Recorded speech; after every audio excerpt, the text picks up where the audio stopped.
Is picky eating a red flag for depression? Picky eating among children is a common but burdensome problem that can result in poor nutrition for kids, as well as family conflict and frustrated parents. Although families see picky eating as a phase, a new study suggests moderate and severe picky eating often coincides with serious childhood issues such as depression and anxiety that may need intervention. Some children who refuse to eat might have heightened senses, which can make the smell, texture, and tastes of certain foods overwhelming. More than 20% of children ages 2 to 6 are selective eaters. Of them, nearly 18% were classified as moderately picky. The remaining children, about 3%, were classified as severely selective, so restrictive in their food intake that it limited their ability to eat with others. The question for many parents and physicians is, when is picky eating truly a problem, says Nancy Zucker, director of the Duke Center for Eating Disorders. The children we're talking about are not just misbehaving kids who refuse to eat their broccoli. Related coverage: GMOs destroying children's health. Building sandcastles to boost children's health. Selective eating. Children with both moderate and severe selective eating habits showed symptoms of anxiety and other mental conditions. The study, published in the journal Pediatrics, also shows that children with selective eating behaviors were nearly twice as likely to have increased symptoms of generalized anxiety at follow-up intervals during the study, which screened an initial 3,433 children.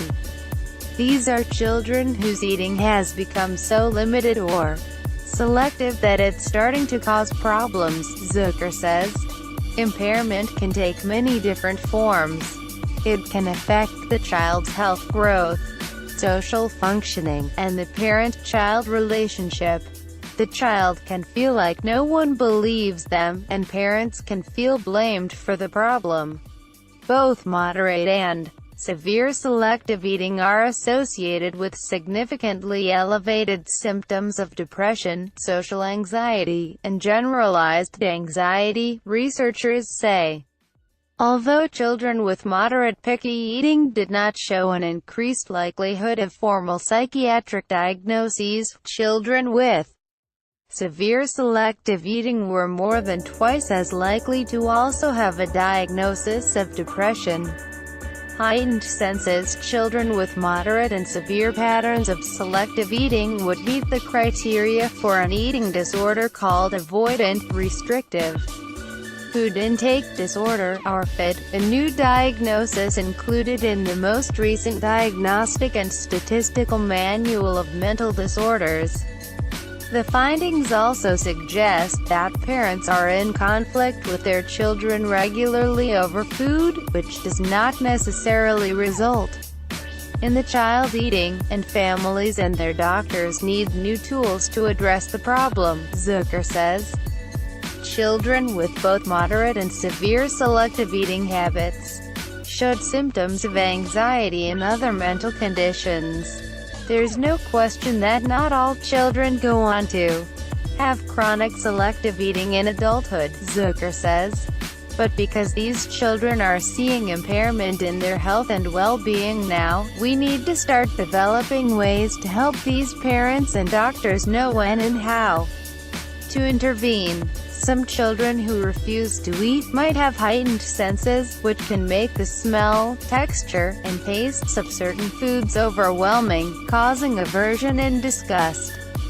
Some children may have had a bad experience with a certain food and develop anxiety when trying another new food or being forced to try the offensive food again, she says. Demystifying foods. What's hard for physicians is that they don't really have data to help predict which children will age out of the problem and which children won't, and so they're trying to do the best they can with limited information and interventions. Some children may benefit from therapy, which may include demystifying foods that cause anxiety through exposure. But traditional methods may not address children with sensory sensitivities, for whom some smells and flavors are too intense and may never be palatable. New interventions are needed to deal with children who have sensory sensitivity and frequent experiences of palpable disgust, Zucker says. Treatments also need to be better tailored to a patient's age range. One benefit to spotting picky eating in young children is that it's a condition parents can easily recognize, and it could be a good tool for identifying who may be at risk for anxiety and depression. It's a good way to get high-risk children into interventions, especially if the parents are asking for help, Zucker says. The National Institute of Mental Health supported the research.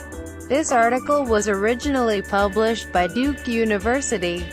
Republished via futurity.org under Creative Commons License 4.0.